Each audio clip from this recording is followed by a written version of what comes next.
Hi, ഞാൻ doctor Hiba Nasar, senior homeopathy consultant, Olive homeopathy clinic, Keezhissery, Malappuram. ചെറുപ്പക്കാരിലും പ്രായമുള്ള ആളുകളും ഒരുപോലെ കണ്ടുവരുന്നൊരു കംപ്ലയിൻ്റാണ് പുളിച്ചു തികട്ടൽ അല്ലെങ്കിൽ നെഞ്ചെരിച്ചൽ, ആസിഡിറ്റി, ഗ്യാസ് ട്രബിൾ. ഇപ്പോഴത്തെ കാലത്ത് ഇത് വളരെ കോമൺ ആയിട്ട് വരാനുള്ളൊരു പ്രധാന കാരണം ഭക്ഷണ രീതിയിൽ വരുന്ന മാറ്റവും ലൈഫ് സ്റ്റൈൽ ചേഞ്ചസും തന്നെയാണ്. നമ്മൾ കഴിച്ച ഭക്ഷണം അന്നനാളത്തിലൂടെ പോയിട്ട് ആമാശയത്തിലെത്തും. ആമാശയത്തിൽ നിന്ന് തിരിച്ച് അന്നനാളത്തിലേക്ക് പോവാതിരിക്കാൻ വേണ്ടിയിട്ട് അന്നനാളത്തിൻ്റെ അടിയിലായിട്ട് ഒരു പേശിയുണ്ട്, ലോവർ ഈസോഫാജിയൽ സ്ഫിങ്ക്റ്റർ. ആ പേശിക്ക് എന്തെങ്കിലും റിലാക്സേഷൻ സംഭവിക്കുമ്പോൾ ആമാശയത്തിലുള്ള കണ്ടൻസ് തിരിച്ച് അന്നനാളത്തിലേക്ക് എത്തും. അപ്പോഴാണ് ഈ പുളിച്ച് തികട്ടൽ, നെഞ്ചെരിച്ചിലൊക്കെ ആയിട്ട് അനുഭവപ്പെടുന്നത്. ഇങ്ങനെയുള്ള ഈ ഒരു അവസ്ഥയാണ് ഗ്യാസ്ട്രോ ഈസോഫാജിയൽ റിഫ്ലക്സ് ഡിസീസ് അല്ലെങ്കിൽ ഗേർഡ്. പുക വലിക്കുന്ന ആളുകൾ, ആൽക്കഹോൾ കൺസ്യൂം ചെയ്യുന്ന ആളുകൾ, ഒരുപാട് കോഫി കുടിക്കുന്ന ആളുകളിലൊക്കെ നേരത്തെ പറഞ്ഞ ഈ പേശി, അതായത് ലോവർ ഈസോഫാജിയൽ സ്ഫിങ്ക്റ്ററിൻ്റെ ടോണ് കുറയ്ക്കും, റിലാക്സ് ചെയ്യിക്കും. അങ്ങനെ ഈ പുളിച്ച് തികട്ടൽ സംഭവിക്കും. അതുപോലെ തന്നെ അമിതവണ്ണമുള്ള ആളുകൾ, പ്രഗ്നൻ്റ് ആയിട്ടുള്ള ലേഡീസിൽ കഴിക്കുന്ന ഭക്ഷണം ഹെവി ആയിട്ട് കഴിക്കുക, ഒരുപാട് ക്വാണ്ടിറ്റിയിലും ഒരുപാട് ജങ്ക് ഫുഡൊക്കെ കഴിക്കുന്ന ആളുകളിൽ, അതുപോലെ തന്നെ ഡയബറ്റീസ് പോലുള്ള ക്രോണിക് ഡിസീസുള്ള ആളുകളിൽ ആമാശയത്തിൻ്റെ അകത്ത് പ്രഷർ കൂടി അങ്ങനെയും ഈ പുളിച്ച് തികട്ടൽ അനുഭവപ്പെടും. അതുപോലെ തന്നെ ഒരുപാട് സ്ട്രെസ് എടുക്കുന്ന ആളുകൾ, ഒരുപാട് ഉത്കണ്ഠയുള്ള ആളുകളിൽ, ഉറക്കക്കുറവുള്ള ആളുകൾ, സെഡൻറ്ററി ആയിട്ടുള്ള ലൈഫ് സ്റ്റൈൽ ലീഡ് ചെയ്യുന്ന ആളുകളിലും ഈ ഒരു പ്രശ്നം നന്നായിട്ട് വരുന്നത് കാണാം. ചില മെഡിക്കേഷൻസ്, സ്റ്റീറോയിഡ്സ്, ചില ആൻറ്റിബയോട്ടിക്സ് ഒക്കെ ഒരുപാട് കാലം യൂസ് ചെയ്ത ആളുകളിലും, അല്ലെങ്കിൽ വേറെ എന്തെങ്കിലും പാൻക്രാറ്റിക് ട്യൂമറൊക്കെ ഉള്ള ആളുകളിലും ആസിഡിൻ്റെ പ്രൊഡക്ഷൻ കൂടും. അങ്ങനെയും ഈ ഒരു നെഞ്ചെരിച്ചൽ അനുഭവപ്പെടും. ഈ ആസിഡ് റിഫ്ലക്സ് ഡിസീസിൽ ആളുകൾക്ക് പ്രധാനമായിട്ട് വരുന്ന ബുദ്ധിമുട്ട് പുളിച്ച് തികട്ടൽ തന്നെയാണ്. എന്ത് ഭക്ഷണം കഴിച്ചാലും തികട്ടി വരികയാണ്, കിടന്നാലും തികട്ടി വരികയാണ്.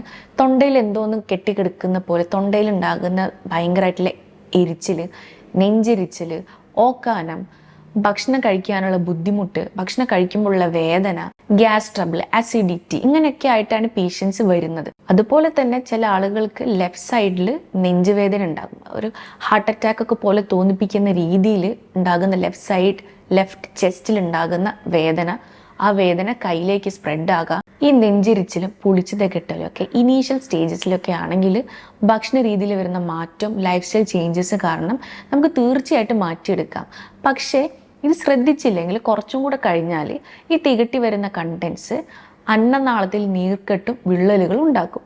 അങ്ങനെ സംഭവിക്കുമ്പം നമ്മൾ ഭക്ഷണം കഴിക്കുമ്പോൾ വേദന അനുഭവപ്പെടുന്നത് കാണാം. അത് കുറച്ചുകൂടെ കഴിഞ്ഞാൽ ചിലപ്പോൾ ഒരു പക്ഷേ അന്നനാളം ചുരുങ്ങി പോവുകയും ഭക്ഷണം ഇറക്കാൻ ഭയങ്കര ബുദ്ധിമുട്ട് ഉള്ള ഒരു അവസ്ഥയിലേക്കും വരാം. ചില കേസസിൽ ഈ തികട്ടി വരുന്ന ഈ കണ്ടൻസ് ശ്വാസനാളത്തിലോട്ടേക്ക് പോയിട്ട് ചുമയും, ചില ന്യൂമോണിയ പോലുള്ള ഇൻഫെക്ഷനും ആസ്മ പോലുള്ള കംപ്ലയിൻസും ഉണ്ടാക്കാനുള്ള സാധ്യതയുണ്ട്.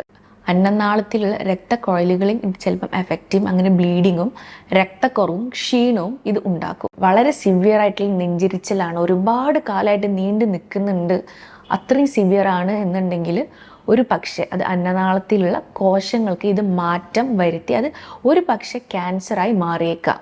ഈ ആസിഡിറ്റി, നെഞ്ചെരിച്ചൽ, പുളിച്ച് തികട്ടലിനോടൊപ്പം ചില ലക്ഷണങ്ങൾ നമ്മൾ വരുമ്പം അത് എന്തുകൊണ്ടാണ്, അത് നമ്മളൊന്ന് ശ്രദ്ധിക്കേണ്ടതായിട്ടുണ്ട്.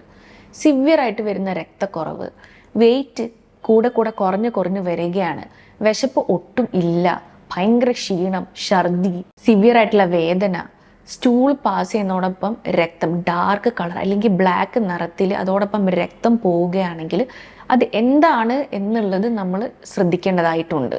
45-50 വയസ്സ് അല്ലെങ്കിൽ അതിന് ശേഷമായിട്ടുള്ള ആളുകളിൽ പെട്ടെന്നുണ്ടാകുന്ന നെഞ്ചെരിച്ചൽ അല്ലെങ്കിൽ നെഞ്ചുവേദന, അത് അസിഡിറ്റി ആകുമെന്ന് കരുതി ഹോസ്പിറ്റലിൽ പോവാതിരിക്കരുത്. തീർച്ചയായിട്ടും പെട്ടെന്ന് ഹോസ്പിറ്റലിൽ പോയിട്ട് അത് ഹാർട്ട് അറ്റാക്ക് അല്ല എന്നുള്ളത് ഉറപ്പുവരുത്തണം.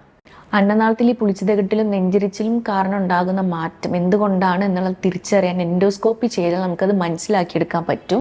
പുളിച്ചു തികട്ടൽ, നെഞ്ചെരിച്ചിലുള്ള ആളുകൾ അവരുടെ ഭക്ഷണ രീതിയിലും ലൈഫ് സ്റ്റൈലിൽ കുറച്ച് മാറ്റങ്ങൾ വരുത്തണം. ഭക്ഷണ രീതിയിൽ പ്രധാനമായിട്ടും സമയത്തിന് ഭക്ഷണം കഴിക്കുന്ന ഭക്ഷണം ഒരുപാട് കഴിക്കാതെ ഘട്ടമായിട്ട് കുറച്ച് കഴിക്കുക.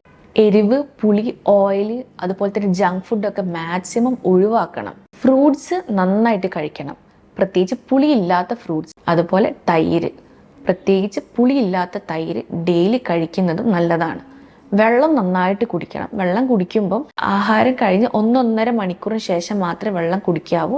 ഭക്ഷണത്തോടൊപ്പം വെള്ളം കുടിക്കുമ്പം അത് ഡൈജഷനെ സ്ലോ ഡൗൺ ചെയ്യും. രാത്രിയിൽ വളരെ ലഘുവായിട്ടുള്ള ഭക്ഷണം മാത്രം കഴിക്കുക. ഫ്രൂട്ട്സ് ആയിട്ടോ വെജിറ്റബിൾസ് ആയിട്ടോ, പ്രത്യേകിച്ച് പുളിയില്ലാത്ത ഫ്രൂട്ട്സ് ഒക്കെ നന്നായിട്ട് കഴിക്കുക.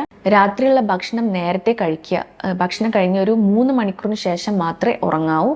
നേരത്തെ പറഞ്ഞ പോലെ പുകവലിക്കുന്ന ആളുകളും ആൽക്കഹോൾ കൺസ്യൂം ചെയ്യുന്ന ആളുകളും കോഫി നന്നായിട്ട് കുടിക്കുന്ന ആളുകളിലൊക്കെ ലോവർ ഈസോഫേജൽ സ്ഫിങ്ക്റ്ററിന് ടോൺ കുറയ്ക്കും. അതുകൊണ്ട് അവർ ഇതെല്ലാം ഒഴിവാക്കണം. അമിതവണ്ണമുള്ള ആളുകൾ വെയിറ്റ് കുറയ്ക്കണം. സിവിയർ ആയിട്ട് നെഞ്ചിരിച്ചിൽ പൊളിച്ചതകട്ടുള്ള ആളുകൾ കിടക്കുന്ന സമയത്ത് ഒരു 8 ഇഞ്ച് വരെ തല ഉയർത്തി കിടക്കുന്നത് ഈ തികട്ടി വരാതിരിക്കാൻ അത് സഹായിക്കും. ഹോമിയോപ്പതിയിൽ ഇതിന് ഫലപ്രദമായിട്ടുള്ള ട്രീറ്റ്മെൻറ്റ് ഉണ്ട്. എന്തെങ്കിലും കൂടുതൽ സംശയം ഉണ്ടെങ്കിൽ താഴെ കമൻറ്റ് ചെയ്യുക, അല്ലെങ്കിൽ താഴെ കൊടുത്തിരിക്കുന്ന വാട്സപ്പ് നമ്പറിൽ നിങ്ങൾക്ക് മെസ്സേജ് ചെയ്യാം. താങ്ക്